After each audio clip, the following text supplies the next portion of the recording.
general procedure for Vedic marriage is that a father offers his daughter to a suitable boy. That is a very respectable marriage. A boy should not go to the girl's father and ask for the hand of his daughter in marriage. That is considered to be humbling one's respectable position. Swayambhuva Manu wanted to convince Kardama Muni, since he knew that the sage wanted to marry a suitable girl. I am offering just such a suitable wife. Do not reject the offer, or else, because you are in need of a wife, you will have to ask for such a wife from someone else who may not behave with you so well. In that case, your position will be humbled. Another feature of this incident is that Swayambhuva Manu was the emperor, but he went to offer his qualified daughter to a poor Brahmana. Kardama had no worldly possessions. He was a hermit living in the forest, but he was advanced in culture. Therefore, in offering one's daughter to a person, the culture and quality are counted as prominent, not wealth or any other material considerations. Read the next verse also.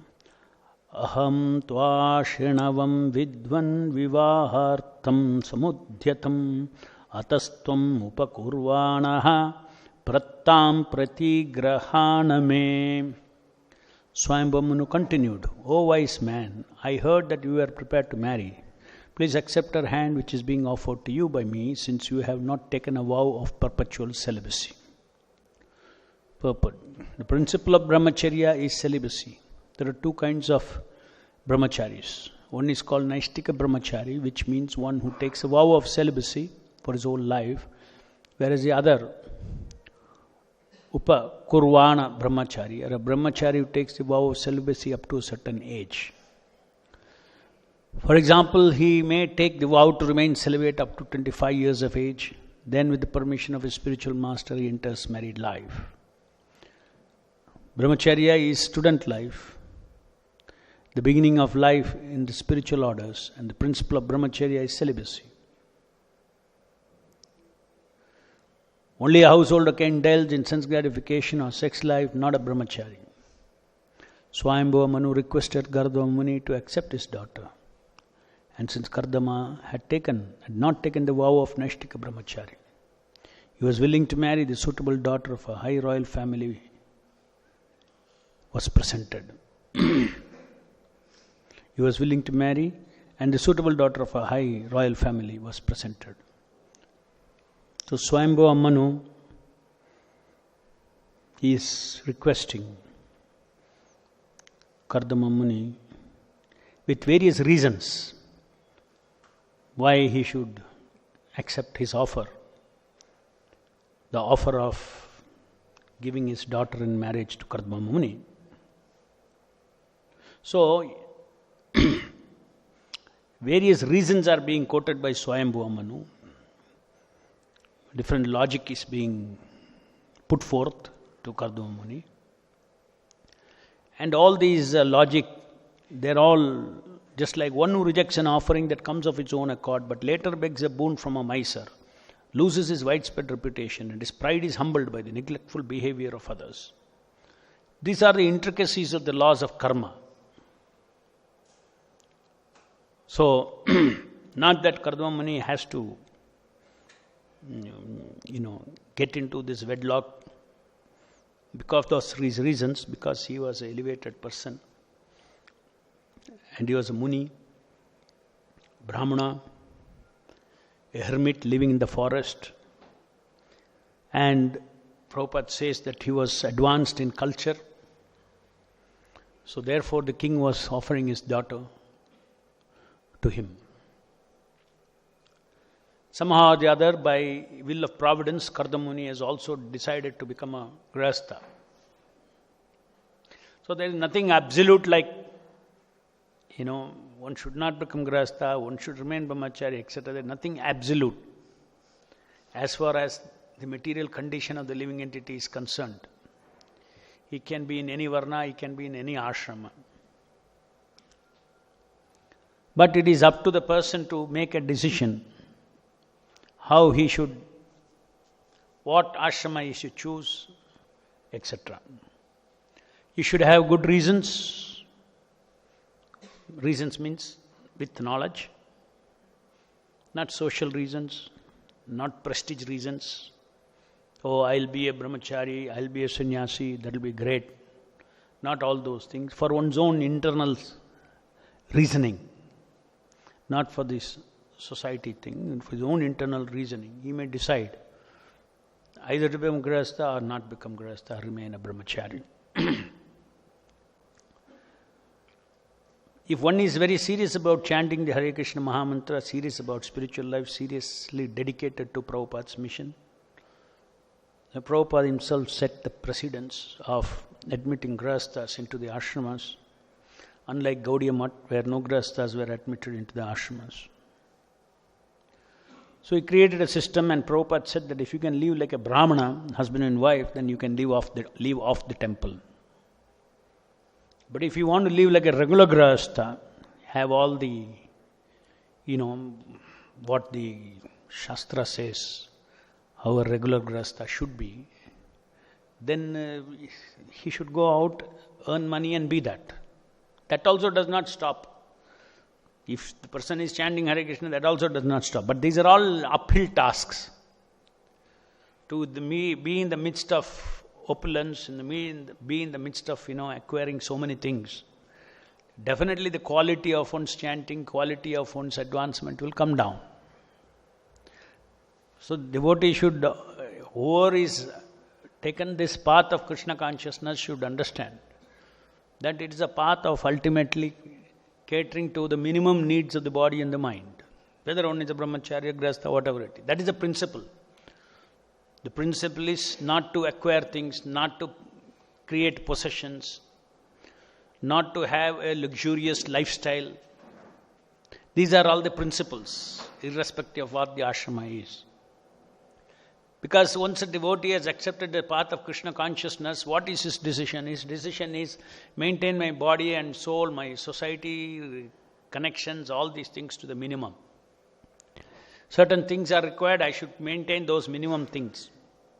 And where is my expansion? My expansion is internal. My expansion is to move forward in Krishna consciousness.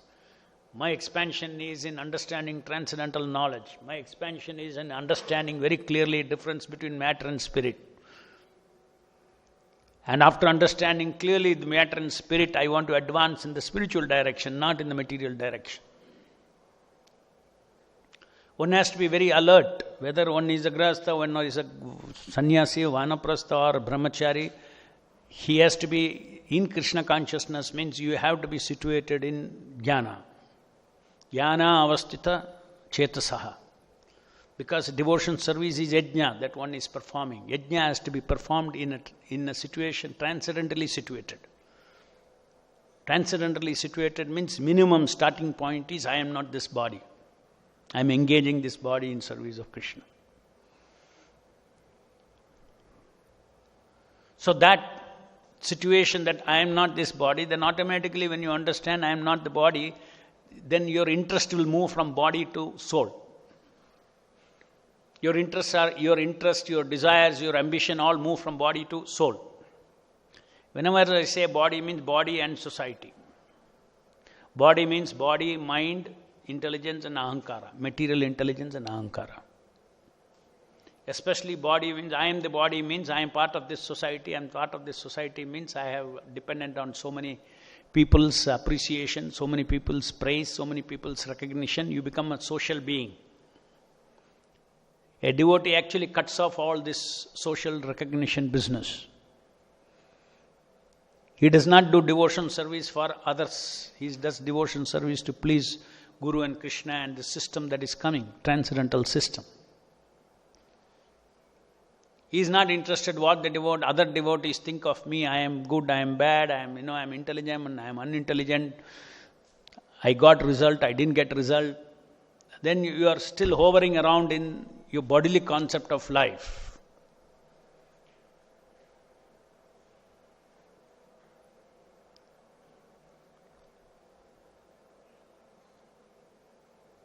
So to this, the answer to the question that what ashrama I should be, that is a secondary question.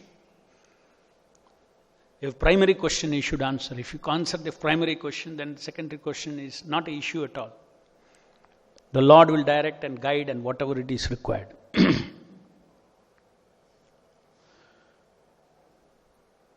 And also it is a point that if one learns when one is a brahmachari, the Hare Krishna Mahamantra is so powerful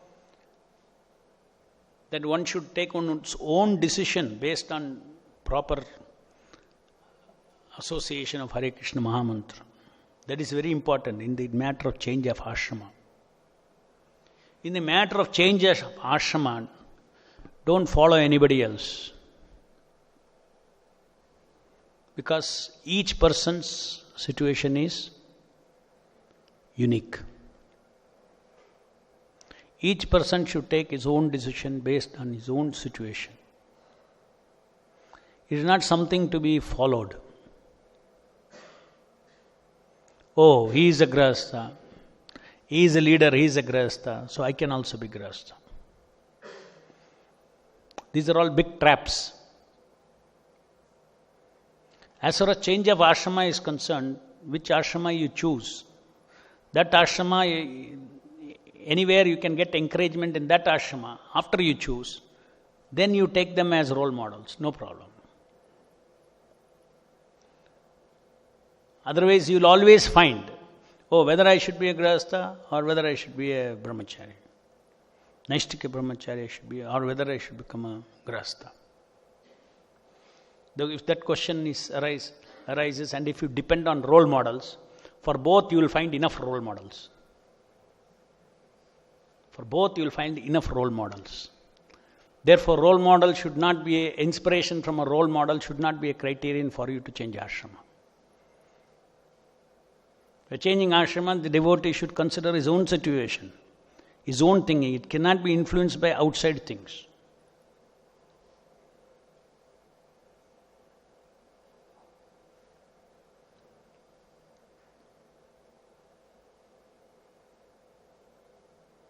And chanting of the Hare Krishna Mahamantra, the medicine that is we are taking every day is so powerful that one need not think that I cannot maintain a brahmachari life. Therefore, I should become grahastha. This is also another very wrong paradigm of life.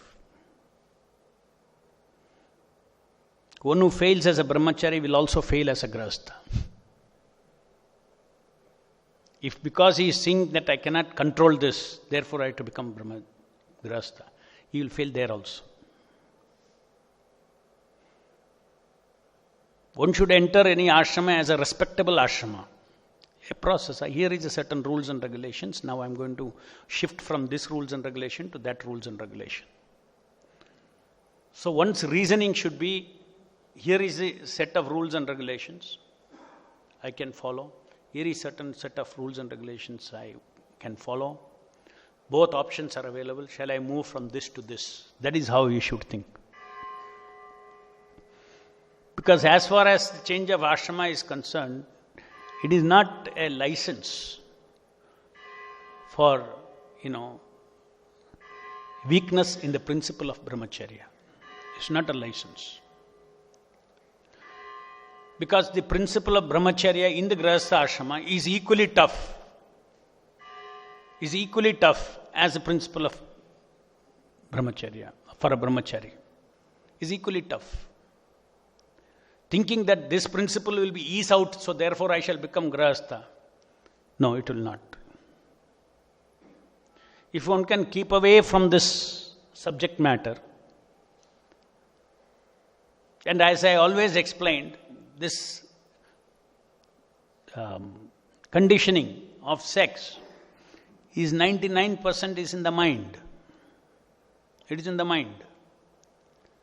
And by hearing Hare Krishna Mahamantra, the mind's amplifying, the mind's amplification is flattened.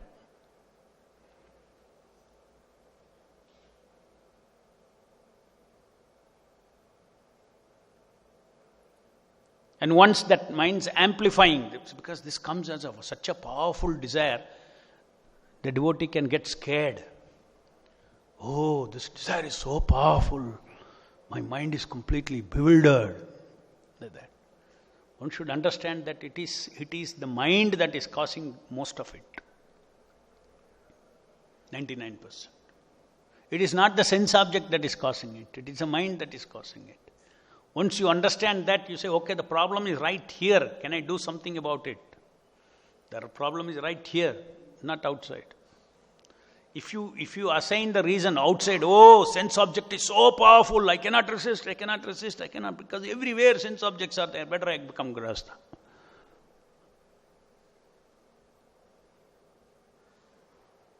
That perception itself is wrong.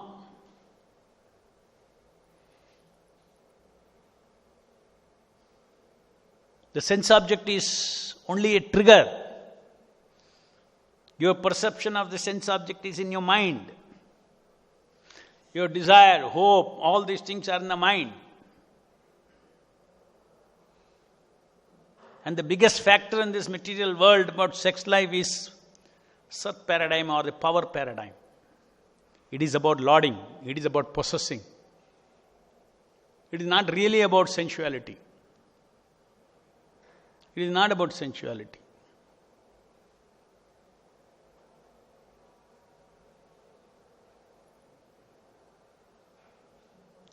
So we think it is sensuality. It is not sensuality. That is not the pulling factor. The pulling factor is our desire to possess.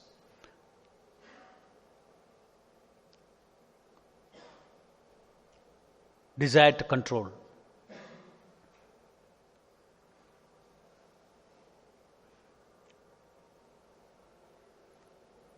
So one has to use intelligence, understand the words of Bhagavad Gita, what Krishna says, how kama comes, how krodha comes, all those things, how by association with three modes these things come.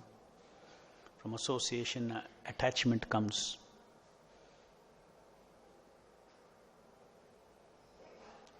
And when you contemplate, then attachment comes. Then from that, desire comes. So desire is what creates all problems in life. So we have to be extremely careful in what we desire. Desire means what? I want it, or I want to do it. This is desire. Desire to do, desire to possess. Desire to do is a whimsical freedom rasa. I will do it. This is a whimsicality. It is a rasa of the soul, conditioned rasa, not pure rasa. I will do what I want. One desire has come, it has to be done. I will do it. This is whimsicality. Whereas the Vaishnavas are in the paradigm of not whimsicality, in the paradigm of obedience. I am asked not to do, I will not do. My spiritual master says it should not be done, I don't care, I will not do.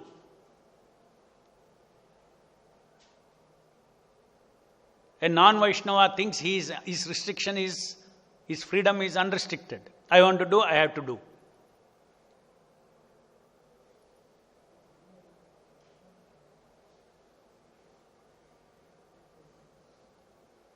So by chanting Hare Krishna, hearing Hare Krishna properly, we transcend the body.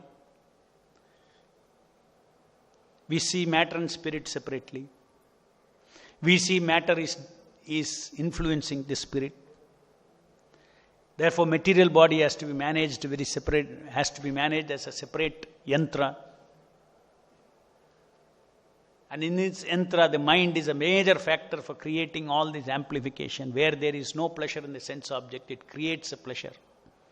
Where there is little pleasure, tucham, little pleasure, as per design is created by material world, by the material energy maya. And the amplification is done by my mind. My mind is my culprit. If my mind has no desires, none of the sense objects actually has an influence over the living entity. Only a little will be there. Momentary it is. Beautiful things will disturb you for a moment. Moment you have desire, that momentary disturbance will be amplified into something else. You cannot deny that Maya has created attractive things for all our senses. Tongue, eyes, everything it has created. But the objective value of the sense object is only very minimum. The bigger factor is the mind. Just like you see how easily you give up tea and coffee. It is an addiction, right? We have given up tea and coffee. Very easily you give up. Afterwards you don't go back onto it also. You become devotee, then you don't go back to tea and coffee at all. But that was also a structure in your habit in your mind. Say you joined at 23 years. For 23 years at least, maybe from the age of maybe 2 or something, you started drinking tea or coffee. 21 years you have done that. And yet, like this, you give it up. Why? Why that same thing is not applicable to attraction to opposite sex? Addiction. Addiction to see the beauty of opposite sex. Addiction of the eyes, urge of the eyes. Why it does not? Because in the matter of tea and coffee, you are given from beginning. You are not starved. You drank. It created a structure of a habit, little pleasure. What is that pleasure? Tea taste and rest of it, nicotine or caffeine for the brain. It gave some intoxication to the brain. So brain was rewarded. It became a habit. It sat there. Every day you are getting.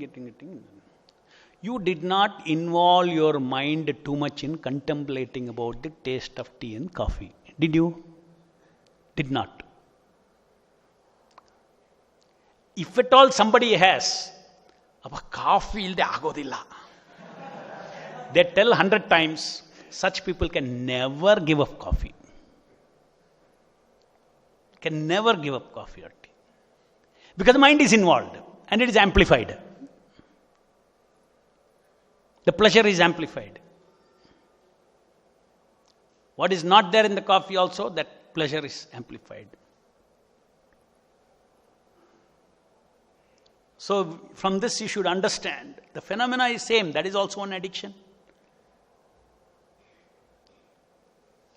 Suppose you are used every day 10 o'clock 1 cup, evening 4 o'clock 1 cup. 10 o'clock your brain will ask, 4 o'clock your brain will ask. In the same way, addiction, you see opposite sex, you have addiction, you want to see whether, you want to assess. That itself is pleasure.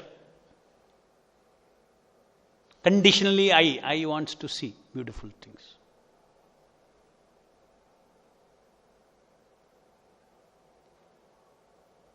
But in this case, in the coffee, your mind was not involved. Here the mind is involved, continuously involved. Why? Because, too much teasing is there. Tea, coffee every day is given to you. But this one is not given to you. You only have to watch. Anything like that will build up. So desire factor is so big in this, artificially created. Desire factor means desire to possess, desire to get, desire to do what you want. It's such a big thing. It amplifies the pleasure. What is there also not created by the head in our hand. And then, it becomes... So the only way to give up this is to go back and handle the desire. Urge is different, desire is different. Urge is an objective demand of the body. Urge is an objective demand of the body. Desire goes and over it and amplifies it. Desire means I want it when you say. Let's say there is an urge. If you say I don't want it, even though urge is there, you say I don't want it, desire is not there. It is easy. So before you control anything, first you have to say I don't want it. If you go on telling yourself I want it and try to control it, it is not going to help. So I don't want it, you have to say. So these are all different skills of brahmacharya, which we have to, especially in these modern days. In the earlier days, the atmosphere was such that if you be in the atmosphere of a brahmachari in the Gurukula ashram, automatically you follow everything, be a very obedient person, your brahmacharya will go properly. But now also it will go properly, because obedience, the highest obedience is in chanting and hearing properly Hare Krishna Mahamantra. It is even easier than before. Before, kids were just chanting any mantra every day and some training was there, so they were able to. That was their basis or strength for maintaining brahmacharya. But today, from day one, we are given the most powerful mantra. And for 2 hours, we are chanting. So the factor of environment can be ignored if one chants nicely. Does not matter what modern Kali Yuga environment or what environment is. One will get the spiritual strength to remain in transcendental platform of I am not this body. I am using this body. I am not this body.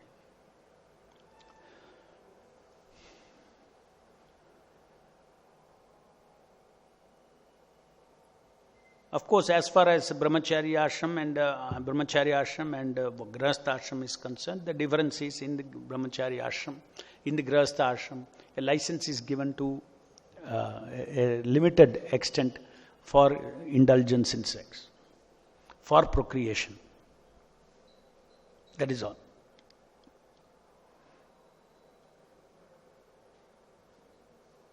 So therefore, nobody should enter grahastha ashrama thinking that, I have outlet for all my lust. Big mistake. A limited outlet is given, and that is converted by the Lord into some service of the Lord, which is for procreation. Is converted. And then once it's converted, then the grahastha devotee has to be very responsible for his children. He has to be very responsible. That is a universal law. Your wife, your children, you have to become responsible. If you execute your responsibility nicely to Srila Prabhupada and Krishna, then all other responsibilities Prabhupada has arranged in such a way, it will automatically get satisfied. But if you are not executing those responsibilities, then you will get attacked by Maya. Struggle for existence will begin. Struggle for material existence will begin. Desires will start manifesting. Material desires will start manifesting. Any questions?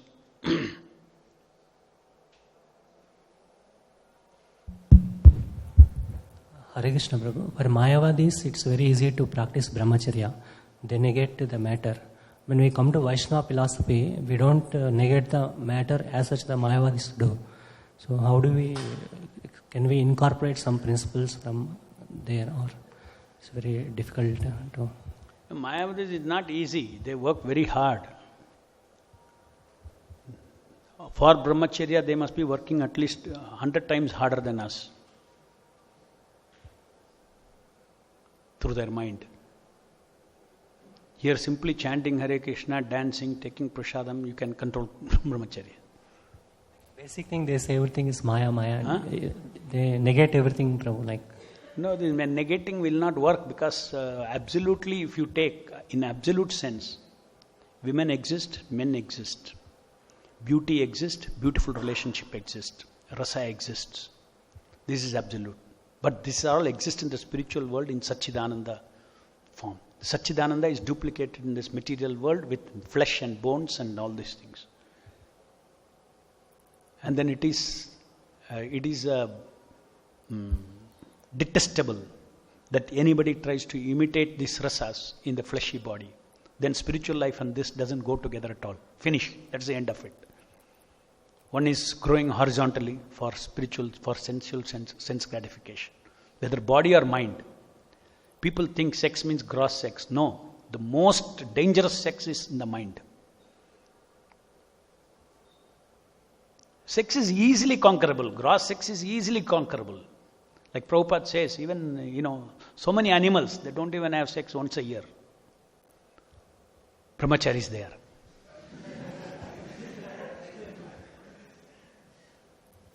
What example he gave? Which animal he gave?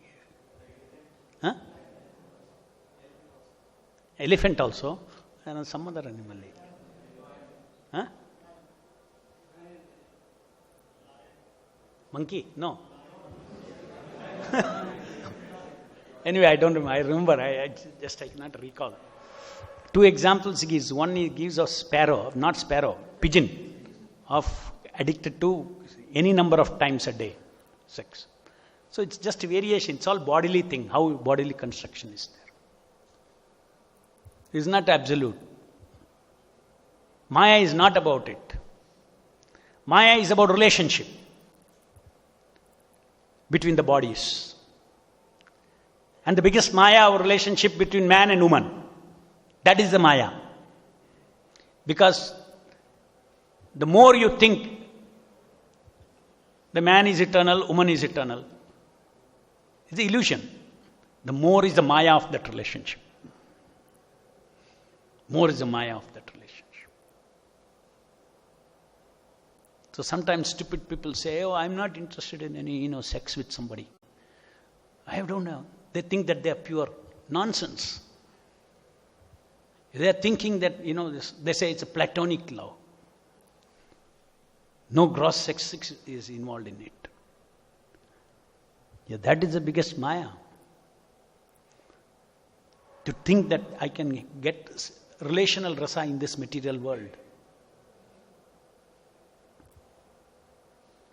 The man-woman rasa I can get. These are all modern concoctions. And it is a fact also. Probably it's a fact also. Probably they don't want, gross sex also. Because their body constitution doesn't permit. There's no such urge. Everybody does not have the same urge as far as gross sex is concerned. It's not any great elevation. To think, mutual relationship, to identify each other as body and have gender relationship, opposite gender relationship. That means you recognize this is a boy, this is a man, I am a woman. Finish. The illusion has begun there.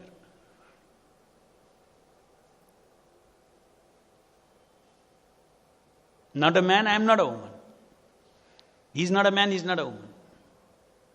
That is what we are supposed to practice.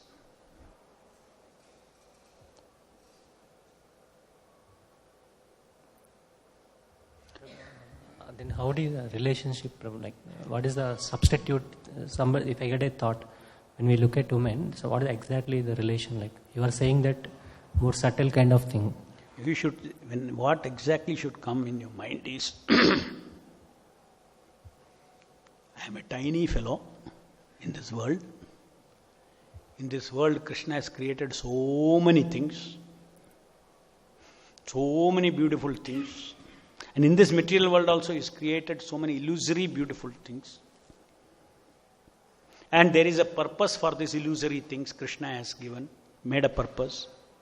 Now I am a brahmachari. That is not made for me. This is called dharma. Dharma means you know your small role. You don't think I am the Lord of all, I survey.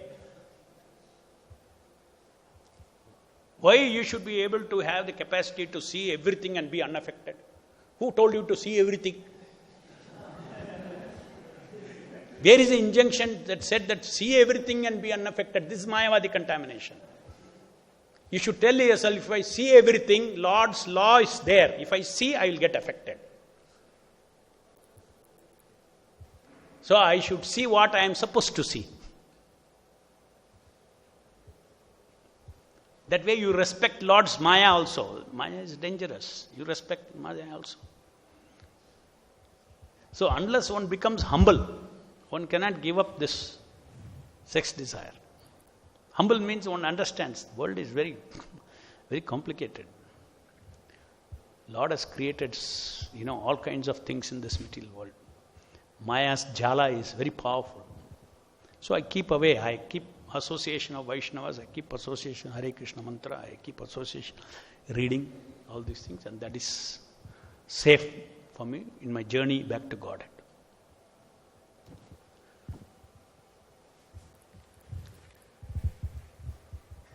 Hare Krishna Prabhu. Prabhu, last week you mentioned that a devotee can take pleasure in doing something painful. So, if a devotee takes pleasure in doing something painful as well as something pleasurable, then how would he be spending his dukkha currency, Prabhu? How? How would he be spending his dukkha currency? In taking pleasure. Yes, Prabhu. When he is taking pleasure in something painful. He taking pleasure. See, when you take pleasure, I said there is spirit, there is yantra. You take pleasure at the spirit level. You take pleasure. Because pleasure potency is yours to take pleasure or not to take pleasure at your level. At the body level, still it is a tapasya. Pain. As far as material laws are concerned, that will see it as dukkha only. So you are taking pleasure in dukkha. Yes, Prabhu. Do you understand? Yes, Prabhu.